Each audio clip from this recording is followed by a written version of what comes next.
faces. Yes, yes, yes. Nice to see you again. I have to tell you, I visited here before I won the election, and I was so impressed with the caliber of your administration, your teachers, but even more impressed with all of you and your engagement and how bright you are. I thought back to when I was in high school, and I thought, oh my gosh, you guys are world beaters over wherever I was back in the day. I was graduating from Abington High School, so not so far from here.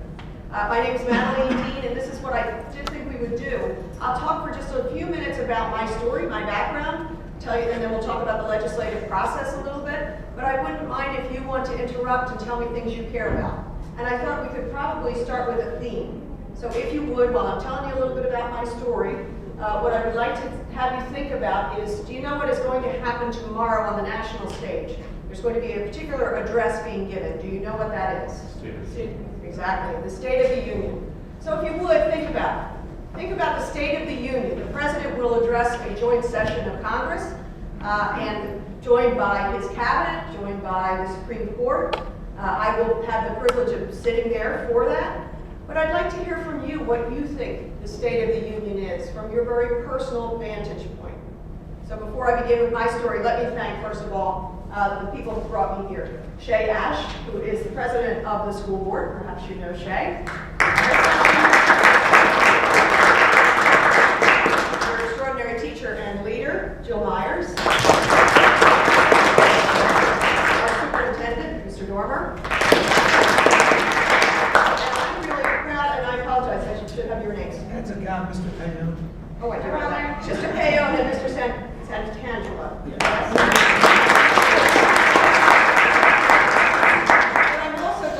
The groups that are joining us are the young scholars.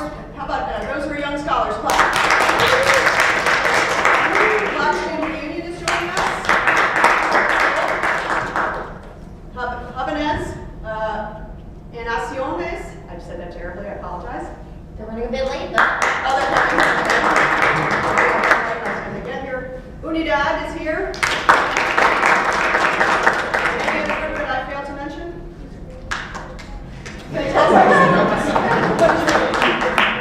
And Brandon is here.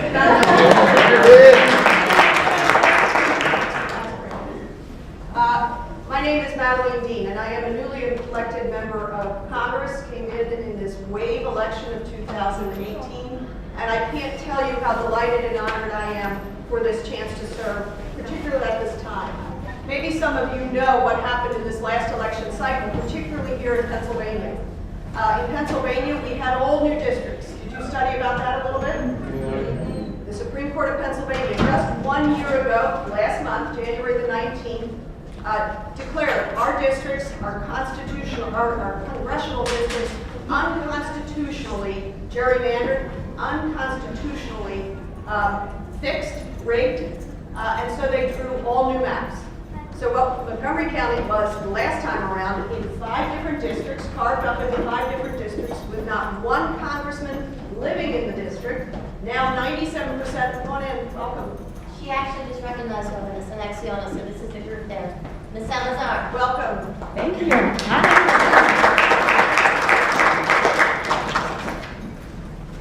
So now Montgomery County is its own congressional seat with 97% of the county in a single seat. It happens to be the county where I was born and raised. I was born in Glenside, went to Abington High School. So I am delighted for this chance to serve with a fair district. I'm so excited about that. So if at some point questions come up about that, let me know what you think. Just to give you a little bit of my backstory, before that, I served for 6.5 years as a member of the Pennsylvania legislature. I was a state representative representing Abington and Upper Dublin. So by comparison, that seat, that state representative seat, it comprised about 60,000 folks. And a congressional seat comprises about 750,000 folks. So it's a big leap, it's a much bigger responsibility, and I take that responsibility very seriously. But I do want you to know that I meandered my way into public service, although in a purposeful way. I always knew, even at 18, that's when I actually recognized I wanted to get into public service. But I did things before that. I went to high school, I then was graduated from LaSalle University. I went on to law school right out of LaSalle University. Graduated from Delaware Law School of Widener University. Practiced law as a young woman. then got married and had children and recognized that the full-time trial practice was not for me when I was having 3 little boys. So I had the extraordinary opportunity to teach. And I know your teachers here, and they know the power and the value of teaching and how they love it. I taught for 10 years at LaSalle University. I taught writing and rhetoric, ethics, business writing, legal writing, composition. I had a ball working with young people as they were claiming their education. And as part of my visit here today, I was just at LaSalle today. I don't know, have any of you ever been on the campus of LaSalle University? I encourage you to go. Great. I was just at the art museum, and they gave me bookmarks for you. They have a magnificent art museum. It is an absolute gem, and the entire thing is now digitized, so you can take a look at that. I also brought constitutions for everybody. I always think that's a good place to start when we're talking about public service and our responsibility. So, young woman, I was a lawyer, middle career, I was a teacher, but I knew about when I turned 50 that it was my chance. I wanted to figure out how I would get into public service. I always believed I would run, that I would serve, that it was one of the most noble callings that there is. And so I actually put myself back to school. I went to Penn's Bell School of Government, took some courses, and was asked to run for office. At first I said no. They asked me to run for township commissioner in Abington, and I said, oh no. You know, when I run, I'm going to jump right in. I think I was a little haughty to think that you could just jump right in. But I thought about it some more. And it happened to be, it was 8 years ago. It happened to be the weekend that Gabby Giffords was shot. You know the story of Congresswoman Gabby Giffords? She was shot participating in a congresswoman on your street. She was having a coffee house in a shopping center, and she was shot and gravely wounded 8 years ago. And it was that weekend that my kids said to me, you have wanted to serve. Maybe this is your door. It may not look like the right door, but maybe this is the door you have been presented. Why don't you run? So I ran, and I won. I won for township commissioner. And then the state representative seat opened up. And I thought, there's my chance to do this in a full-time capacity. And again, I ran, and I won. And I served for 6.5 years, and I loved it. But all of a sudden, 2 things happened. The 2016 election took place, and an administration came forward that I am not happy with. I will not get partisan, but I just don't like the direction of this administration. I was disappointed with the direction. I have been disappointed with the direction of this administration. And then the fair districts were drawn. And I thought, this is my chance to pivot from one level of public service to the next in order to make a bigger difference. Public service is all about making little differences and bigger differences. It's a lot like teaching, frankly. And so I had the opportunity to run, and I won. I was delighted for that chance. So I want to pivot now to really thinking about you. Because you've heard my story, as I said, it's a meandering path, but as my father-in-law says, I'm doing what I was built to do. Sometimes I bet you wonder about your own path. Which way are you going to go? Do you think you'll teach? Do you want to go into medicine? Do you want to go into tech, STEM, public service? I found my way by getting my education. So the number one thing I want to impart to you is what you're doing is absolutely what you want to be doing. Claim your education. Make the absolute most of it.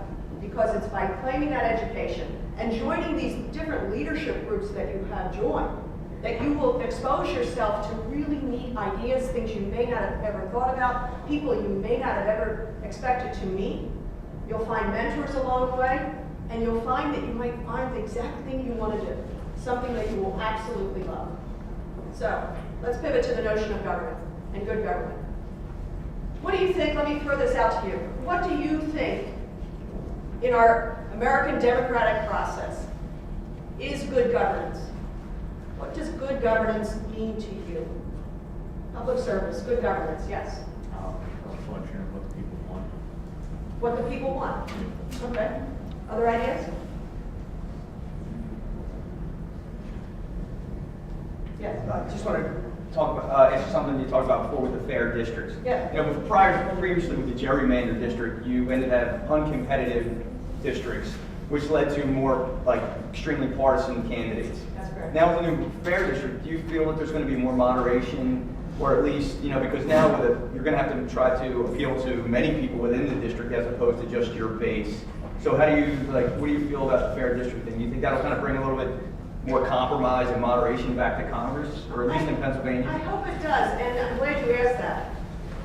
Prior to the redistricting, maybe you know this, we had 18 Congress people serving us. By the way, not one was a woman. Not one. All 18 were men. 17 of the 18 are white men, and one black man. That was the lay of the land.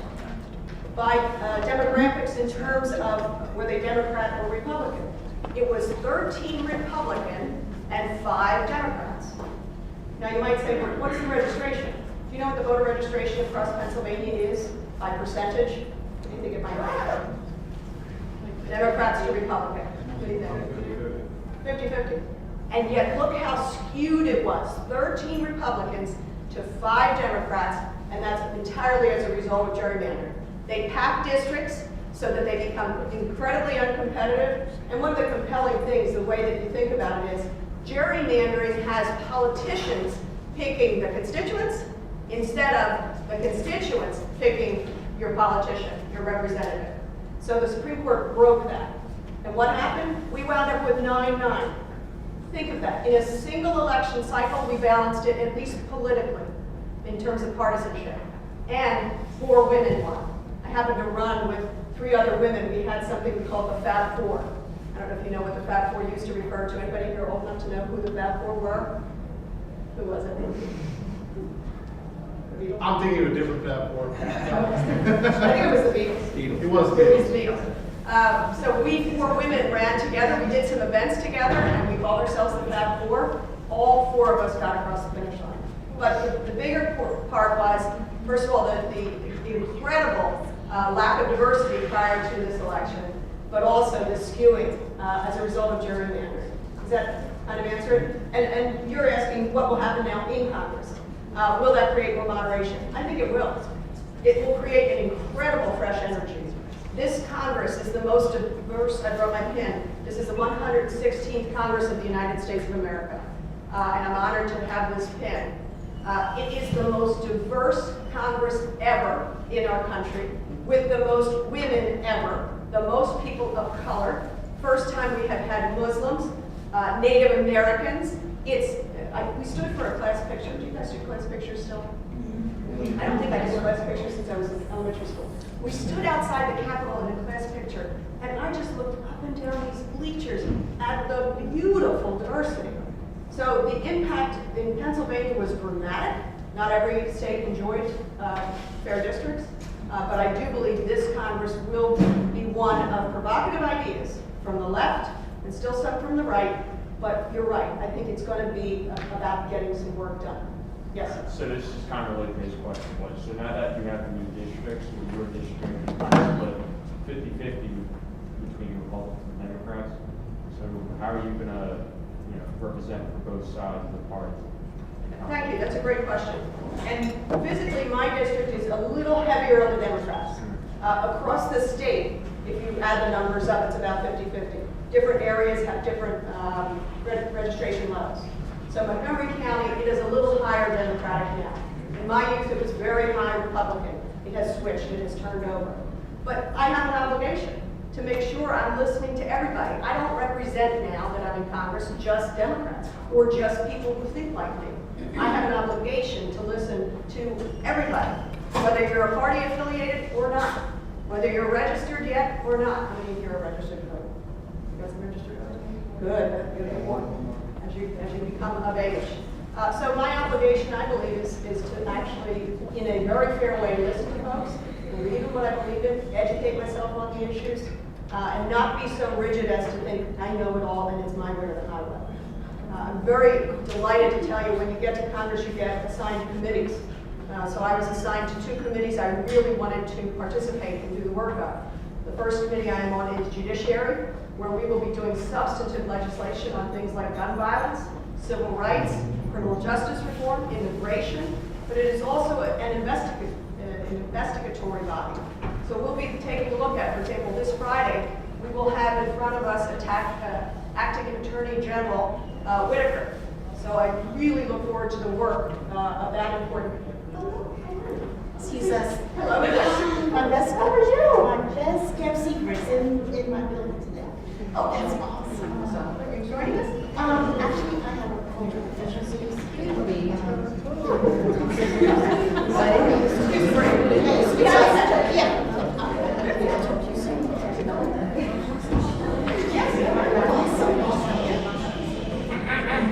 So the second committee,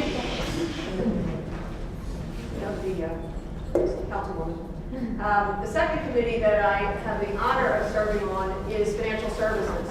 In the U.S. House, there are 4 exclusive committees.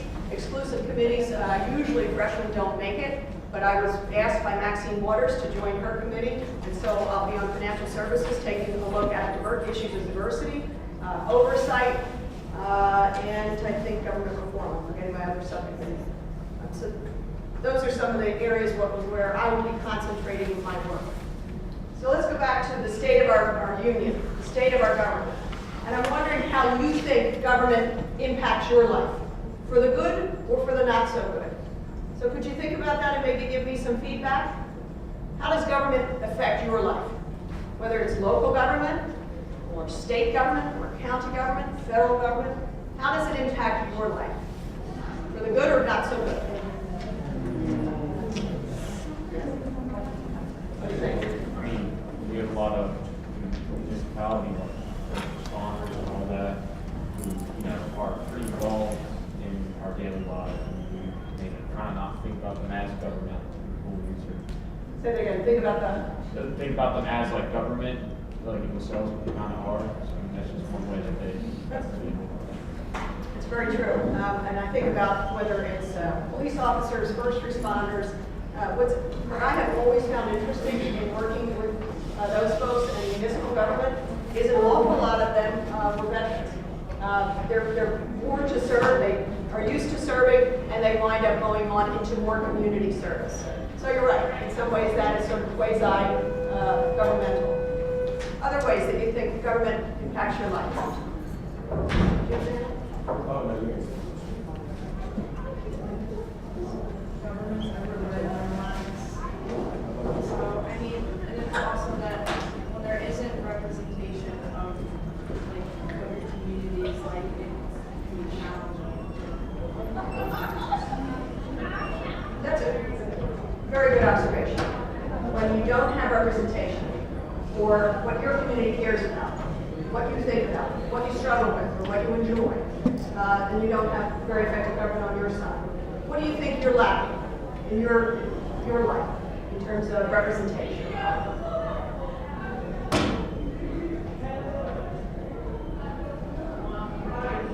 mean, like, even though this is the most diverse Congress we've ever had, there still isn't enough money, there still isn't enough minorities. It's very on either side. It would be better to see. I invite you all to tune in tonight to the State of the Union because I've had some observations. Now, I'm not young. I'm coming here, but I am brand new in this setting. And the room is not unlike this when you sit in the House. And there is an artificial divide between Democrats and Republicans. Actually, the Democrats sit on this side, the Republicans sit on this side. But there is an extraordinary contrast. Can any of you think what the contrast might be as you look to the Democratic caucus and you look to the Republican caucus?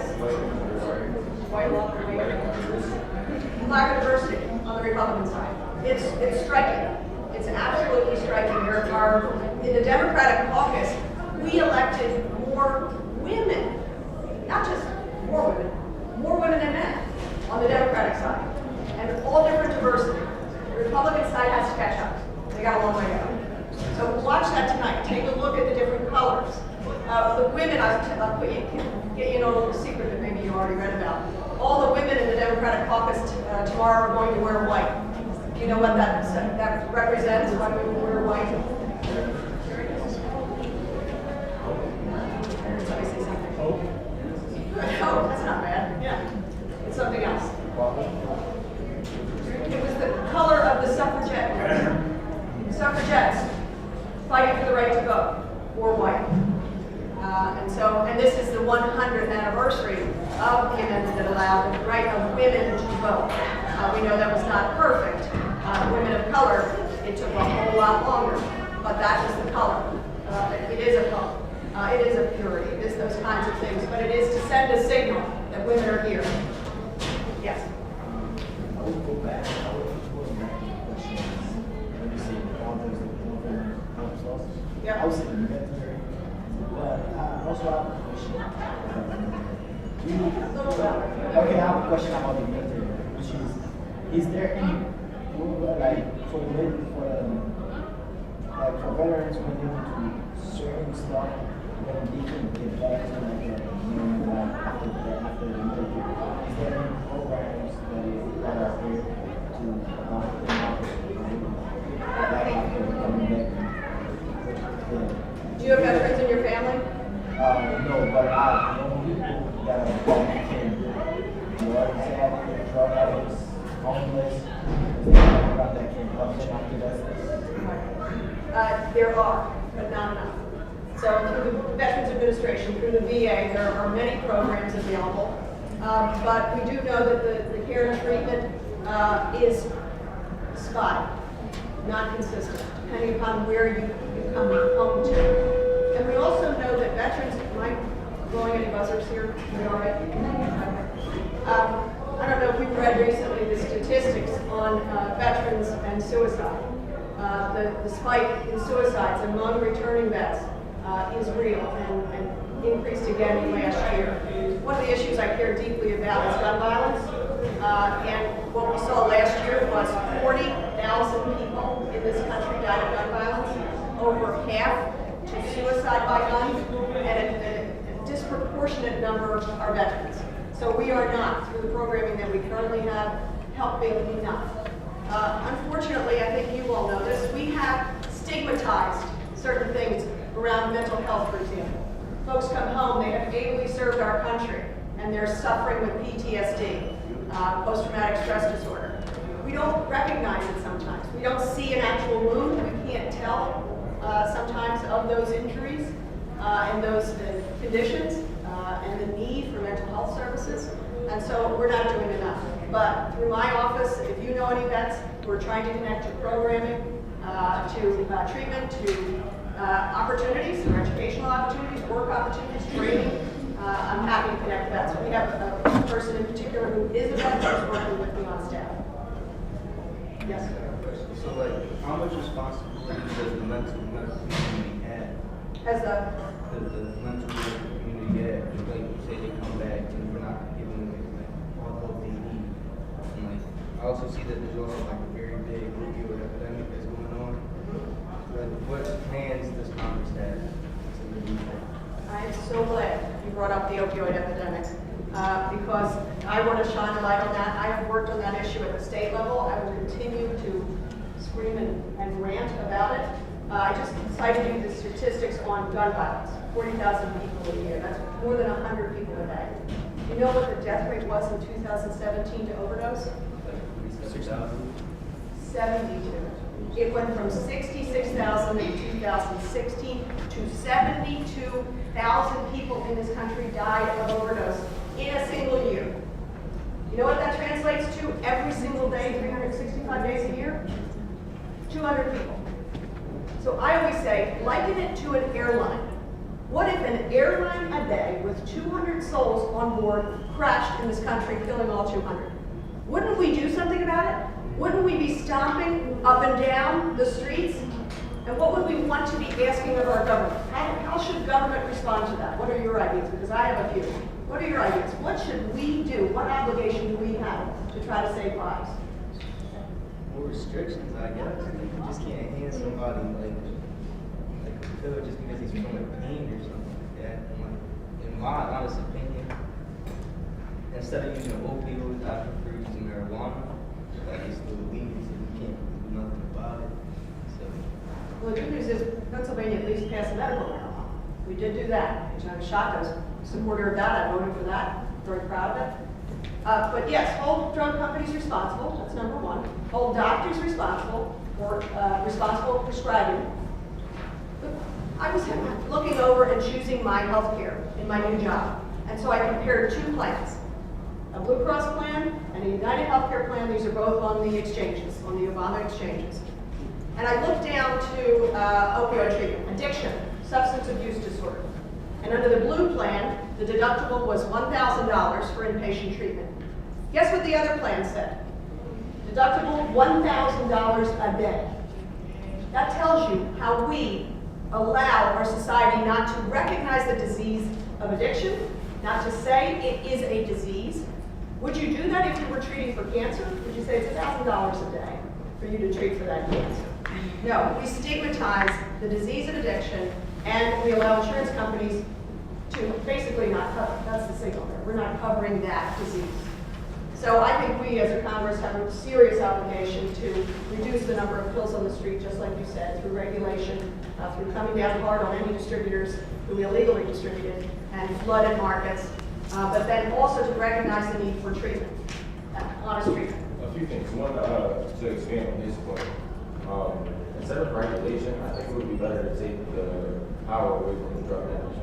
Like, if addicts a safe space where there's medical professionals and people that can help them, because at the end of the day, it's still going to do it. It's not like we have a war on drug that's been going on for 30 years and drug prices are going down, volume is going up.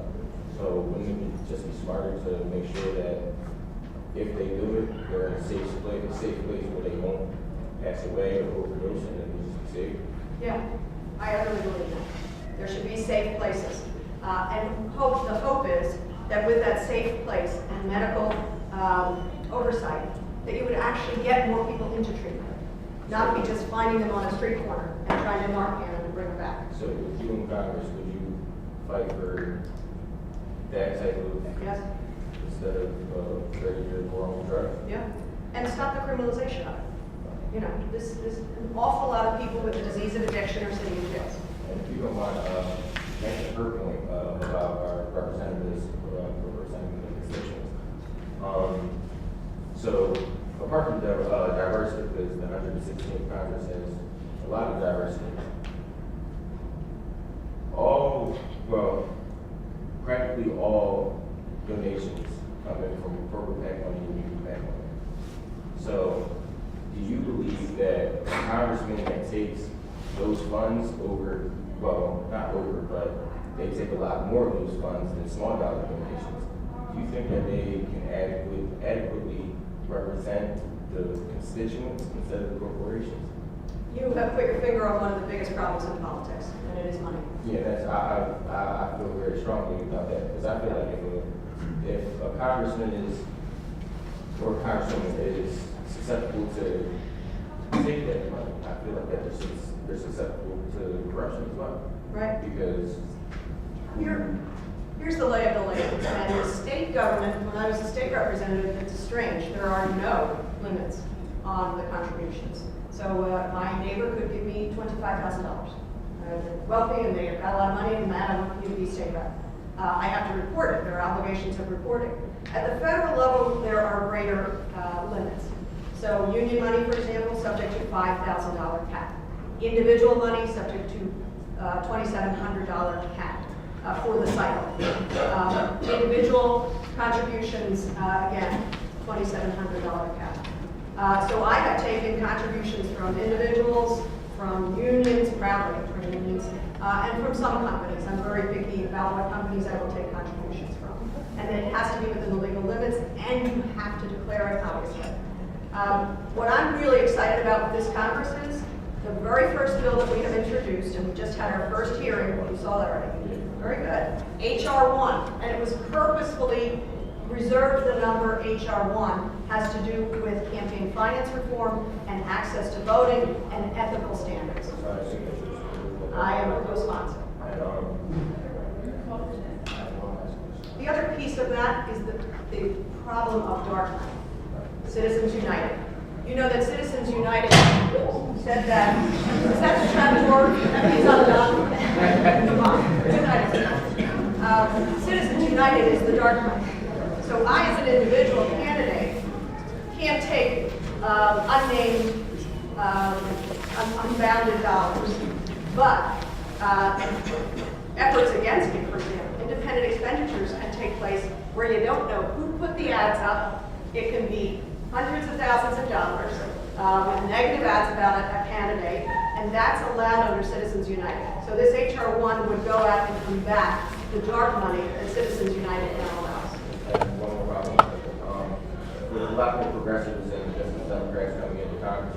Do you align yourself with like progressive ideals like Medicare for All, Green New Deal, and What was the second? Green New Deal and the Green New Deal? Remind me what Green New Deal stands for. It's pretty much within the 12 because climate change. Within 12 years, they want to get rid of pretty much like factories and cars and move to more economic Renewables. renewables. And it guarantees a federal jobs program that pays $50,000 so workers wouldn't have to suffer as much. And Well, minimum wage, I'm with you. I have fought for that at the state level. I will continue to fight for it at the federal level. I do not say Medicare for all. I do say universal health care, and I believe we have an obligation to make it affordable, accessible for everybody. And I do believe we should expand those who are in the pool for Medicare. So for example, at my age group, I'm not yet eligible for Medicare. If we put people 50 through 65 into the eligibility for Medicare, that would reduce the burden on the younger folks because we would be in the federal system at a more affordable rate, and that would make the insurance, health insurance, more affordable for young people.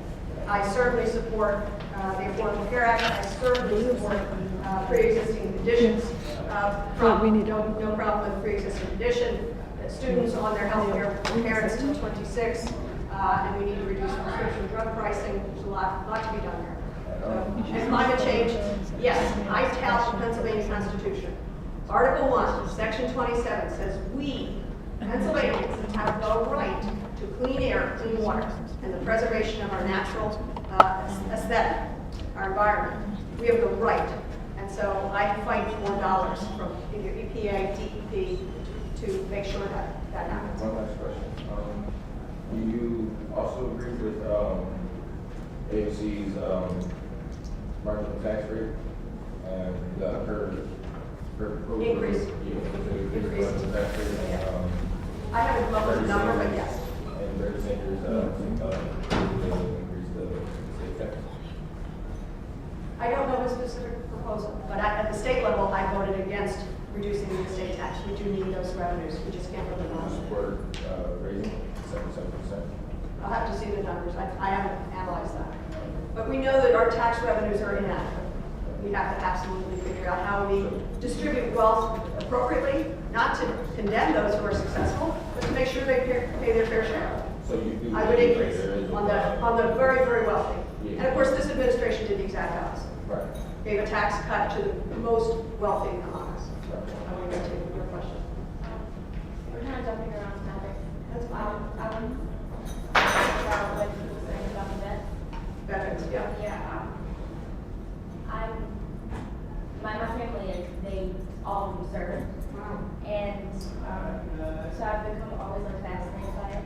So, speaking of vets,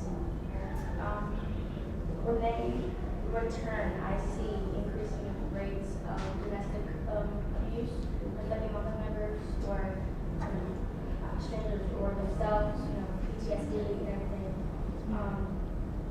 And, asking if my family was stuck on a psychological view, why don't we enforce a thorough mental and physical, not only physical evaluation for them to be at home to make sure that they are mentally secure, because, physically you can be fine, maybe, but inside you may have that trigger that you want to inflict pain, or you want to be depressed, or not want to be depressed, but that you will be depressed, or anything like that. And not only with vets, but I'm talking about for prisoners as well, because since it is overcrowding, they're just being let out.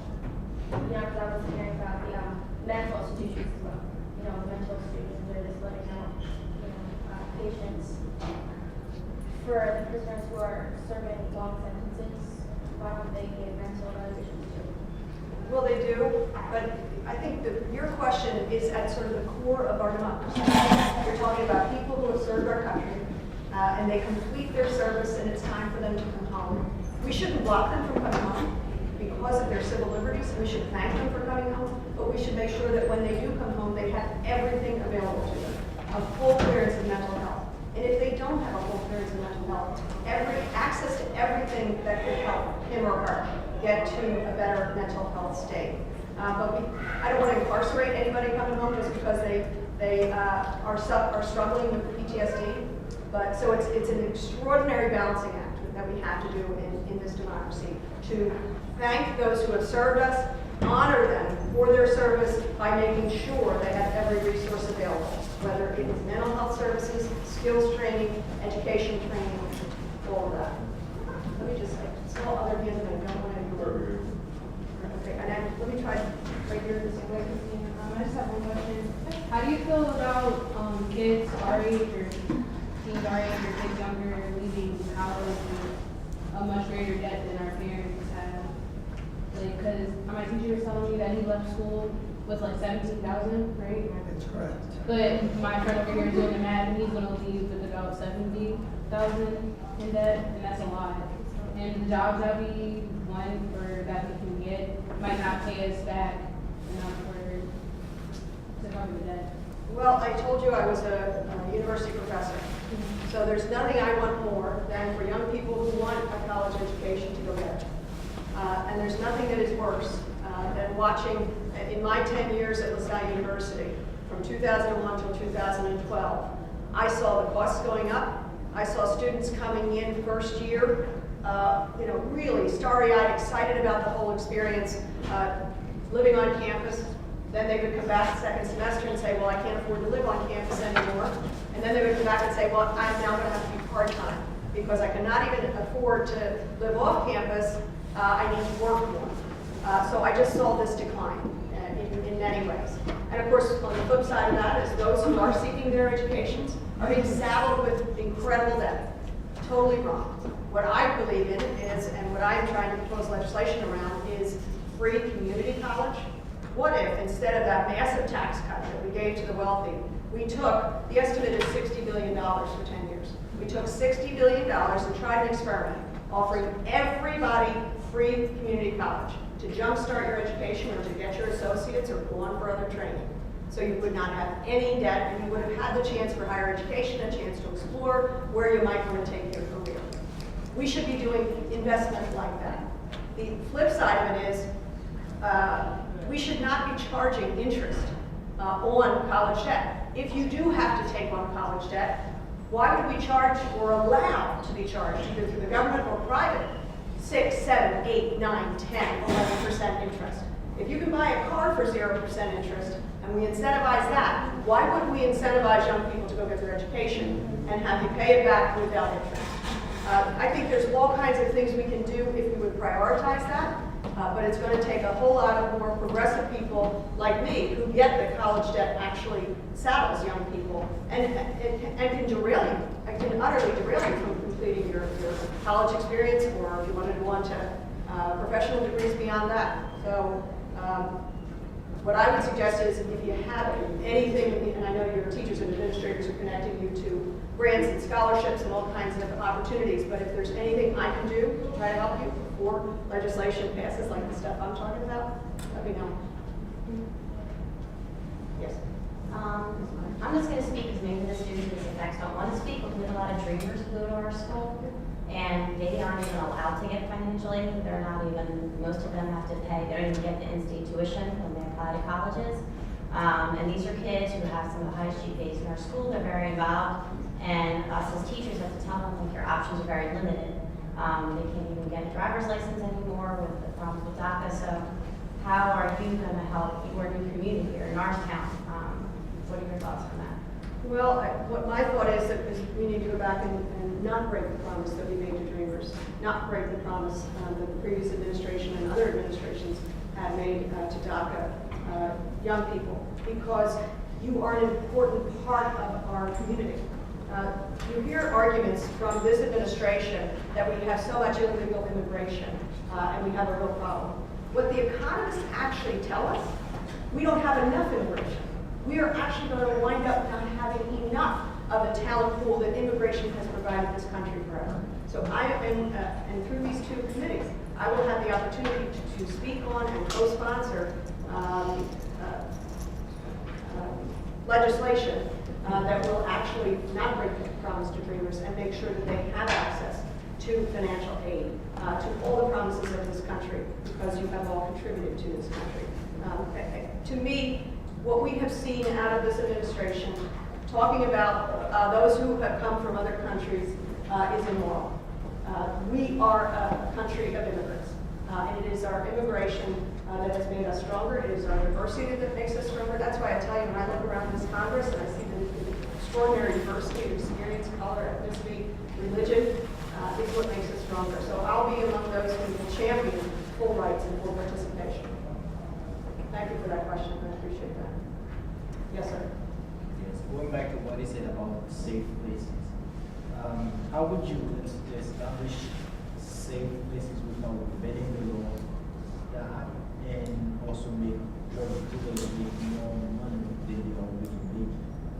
Oh, I'm not interested in helping drug dealers make more money. I am interested in safe spaces for those who suffer the disease of addiction. I've gone down to Kensington. I don't know if any of you have had the chance to visit Kensington. Have you? It is a very difficult place. It is, and I don't mean this in a cruel way, it is a hellscape of a tremendous number of people suffering poverty and addiction. And so there's an awful lot of very good agencies and nonprofits who are trying to do great work and provide safe spaces. So I would just be in favor of, I think we have to think entirely outside the box and fund, government participate by funding safe spaces with medical oversight so that we lose fewer people and we get more people into treatment. It's government money. It's going to come down to dollars. Yes, sir. So in the idea of safe spaces, a way to help people who are addicted to anything, how can we be promised that businesses won't make that a business opportunity to take advantage of those who are addicted? That's a great question. Because we do know that there are some companies that are in the business of recovery that are not only noble actors and are in it to get more profit motive. That is, again, and this is sort of to that initial question, where does government touch you? Where does it impact our lives? It does impact our lives in terms of regulating that kind of an industry. We have to make sure that the actors that are in that space are A, growing and B, responsible, not overcharging, delivering, not being charlatans about an extraordinary economic opportunity because of the dollars and numbers that we're talking about. So it means oversight. Yes, sir. And then back to the college thing, you said how college price of tuition is rising up, skyrocketing. Why do you think that is? Do you think it could be that with more government funding programs to help kids pay, that colleges see a chance to make their money so they raise their prices because they know that it's going to get paid for one way or another? I hope the schools aren't complicit in that way. I do believe that, just speaking from my personal experience, I watched the dollars change and increase, and that's a LaSalle versus a private school. Dollars there are a lot more than the public schools. And we have phenomenal, as you know, across the state, phenomenal public schools, and we have Temple University, the state related. It costs a lot of money to deliver a good education. I really believe that. And what I hated was, as a state representative, the state is very, very much involved in the funding of education at this level. Somewhat involved in the funding of education at college and beyond. But we didn't put enough money towards your education at the state level. We were always cheating a little. We don't robustly, again, it's another constitutional obligation, I'll go back to the Pennsylvania State Constitution, to provide for a thorough and efficient education. I don't think we get enough money into the Norristown School District, frankly. We know we don't do it equitably. And so I think to the college, to the K through 12 aspect, it is the state's greatest responsibility to come up with the funding. We're not doing it, and so the local governments wind up raising property taxes to try to compensate. At the university level or community college and university level, I don't believe it is, because these are not-for-profits. For-profits are different. I don't believe it is that kind of complicity, because I watched university after university after 2008 say they had to cut this program, this major, this minor, because they simply couldn't sustain it because of the dollars. I feel like I've cheated somebody. Right, well, lots of- let me just, I'll come back to you. Yes. Related to the college, I totally messed up. But you as a congresswoman, would you be thinking about helping the students that due to college debt, they have to live in cars? They're like, I feel like there's always been a high amount of homeless people, but I feel like that's slowly, or I don't even know if it's slowly anymore. It's increasing. And instead of being, as most you know, like older people, they're now increasing in teens and college students because they're so focused on paying off their student debt that they end up living in a car or living in abandoned houses. So, What program did we just see? Did you just see this program that followed a young student who is homeless and lives in a van? no, It's just a recent news program on it. You know what? Society and governments make choices. We make the choice to turn a blind eye on homelessness, on poverty, on hunger, while we reward the wealth.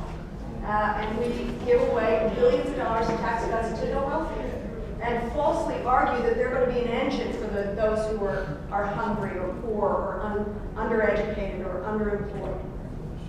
I think it's my job as a congresswoman, as a public servant, to shine a spotlight on that kind of inhumanity, to shine a spotlight on that kind of inequity. And so, I don't know if you know from personal experience, you've had friends who've struggled with this. Think of the ambition and the drive of a person who says, I will live in my car in order to complete my education. That kind of courage and that kind of drive is amazing, but should not happen in this country. We need to support young people claiming their education in a real way, with low interest or no interest debt, with free community college, and all other kinds of grants and scholarships. How we educate our kids is going to determine not just your future, but mine too. If we fail you, I'm not going to be real happy as an old one. You know, I'm older already, you might be thinking. But I think of it from my granddaughter. My granddaughter is 7 years old. She's in first grade. If she doesn't get a good education, the future of our country will suffer. And I really believe that for you. And that's why I tell you, I'm super excited to be able to serve all Montgomery County. And hope that we can drive more equitable funding to you at this level and as you go up. May I pivot for a second? Do I have a few minutes? Yeah, you do. And I did this last time, you might remember. I'm hoping you will tell me what it is you want. What do you want out of your representative? What do you want for your future? I'm more interested in you. What do you want for your future? Yes. I would like for there to be no corporate relations in the politics. For one, That's just really one quick ambitious. question. Pertaining to the criminal justice system. So today, I don't want to say all criminals, but nonviolent offenders, they'll go to jail, get their due to this, their dues to society, and then come home. But they don't come home to that same world that they came home to, and I can speak from personal experience. So what I'm saying is, What do they lack when they come home? Can you say that? excuse me? What do they lack? What happens? Like, if you go to a job, you're probably not going to get that job if you check that box. And not all these people are gang rapists and murderers and everything. We might not get the right to vote. Exactly. So do you think that a felon, not a violent felon, not a rapist or a murderer or anything, do you think that they should be able to pay their dues to society, come home, and still be able to be a regular citizen? Absolutely. That's That's in HR 1. Literally, that criminal justice reform is within HR 1. Say you commit a crime, and it's a felony, it's serious, but you pay your debt to society, you have served your time, you've paid your debt, and you come home, you still can't get a job, and you're not allowed to vote. That's wrong. That's a continuation of incarceration. So- We should not do that, and that's what this reform package includes. So- Banning the box, restoring voter rights. Voting is only one aspect to it, though, but there's a whole Economic. exactly, there's a whole economic side to it too. Right. From housing to, like I said, jobs. So as our congressman, what would you do to not just voting, help people who go on with their lives after they make their mistakes, make up a do a good job to society? One of the things that I would do is make sure that we pass this bill, but look backward. Something I fought for at the state level that I'll continue to fight is for criminal justice reform. I was on the Judiciary Committee at the state level, and we saw introduced legislation after legislation to increase mandatory minimums. We know mandatory minimums don't work. We have judges to decide what the appropriate punishment should be. And we know that mandatory minimums disproportionately affect the poor and people of color, incarcerating them longer, disturbing their economic process even longer, burdening their families. So we need wholesale criminal justice reform, not just for when they come out, but before they get sentenced. And I know that our new house is very, well, I'm not gonna say progressive, but they're more on the progressive side. How do you feel that Mitch McConnell has such power that he can block any legislation that he just decides that he doesn't like? Doesn't want to bring it up. That's what, I got sworn in, just from a personal story, I got sworn in on January 3rd, and you can imagine from my family and friends and people who supported me, it was a very exciting day, and 2 busloads came down to DC, one from Collegeville, one from Fort Washington, and yet we were in a shutdown. We were sworn in one minute, and my family, friends, and whoever tried to come down went off to a luncheon, and we were on the floor voting to reopen government, voting to reopen government, voting to reopen government. Knowing that we passed 10 pieces of legislation in those 3 weeks to reopen government, 10 versions of it, sent it over to Mitch McConnell, and what did he do? He blocked it, brought none of it up, until finally some pressure brought to bear 2 Fridays ago or Thursdays ago. This is the responsibility of the Senate to do their job. I want you to, when you have a chance, read this Constitution, Articles 1 and 2 and 3. It is the legislative obligation of our body to take up legislation and to send it over to the other body, the Senate, and they failed in their constitutional obligation to even bring these bills up for a vote. So my question He was complicit. Is there no repercussions for that? The repercussion is, what do you think? He's not gonna get voted back in, but Vote him out. I mean. A lack of political courage. Intermediate, like, as of right now, so like, pretty much is what you're saying is for the next 2 years, Mr. Collins is gonna be like, no, I don't wanna do it, I'm not doing it. Well, Is there any measures that you did in the House can take to? well, we did get the bill passed. You saw what did happen. He No, brought up, he brought up finally, after 3 weeks of stalemate, he brought up 2 measures. One was the president's measure, which got fewer votes than a Democratic measure. Which, by the way, these were bills they passed in December. These were their bills. They both failed, and then they came to compromise. Opened it up. So we opened it up, and now there is a conference committee meeting of Democrats and Republicans in the House and the Senate, and hopefully we'll never shut down government again. You know that cost this economy $11 billion. $11 billion. Most of it we will not get back. So how do you make him accountable? You got to hold him out. How do you make him accountable? You write to his office, you call his office, you email his office, and say, do your job. It is your job to bring forward legislation, and if the president doesn't want to sign it, we'll see where it goes from there. The continuing resolution is only until February. 15. Yeah. So, That's why these conference committees are meeting. and what's your perspective on national security? That he calls emergency? I think that would be inane, irresponsible. I don't know if it's impeachable, but I will be on the committee that will be looking at that. So guys, the congressman only has 5 more minutes. We really appreciate your questions. I want to learn more about you. Yeah, she wants to Really really wanna learn just about you. hear, we have a couple people, this one right here is like a formidable interviewer, I feel like I'm like being press or something right now. Introduce these kids, what is your name, buddy? Jake. Josh, it's Meet the Press with Josh. Yeah, really, I'm Josh. all of you kids, really impressive. Yes, I'm thrilled to be here with you. So a couple minutes left. Yes.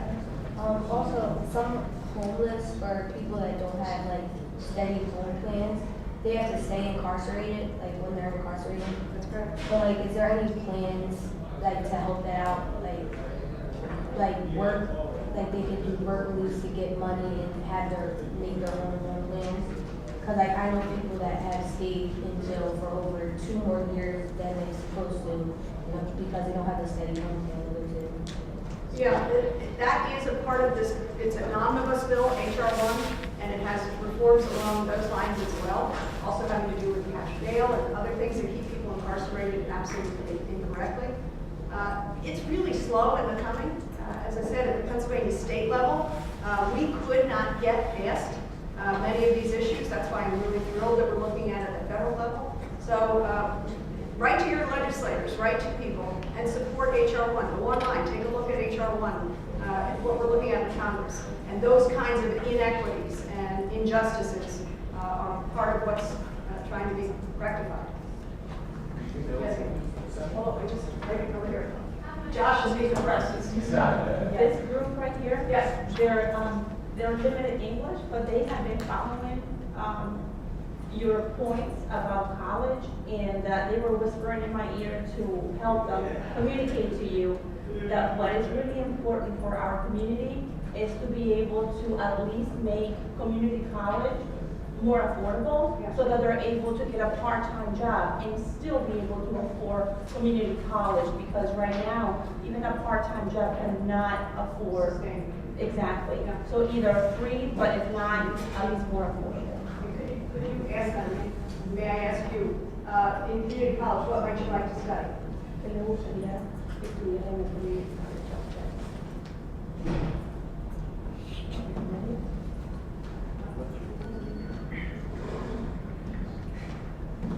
They have a few ideas. They like nursing, dentist. And you know, Montgomery County Community College is a phenomenal college. And the funding there is a three-part deal. So it's county, it's state, and it's tuition. It was supposed to be sort of a third, but the tuition piece has gotten too high because the state, I argue, and the county have not put enough in. So that's one pressure point. Get more funding from the state and the county to reduce the tuition. But then the other is the idea that I have, and I'm not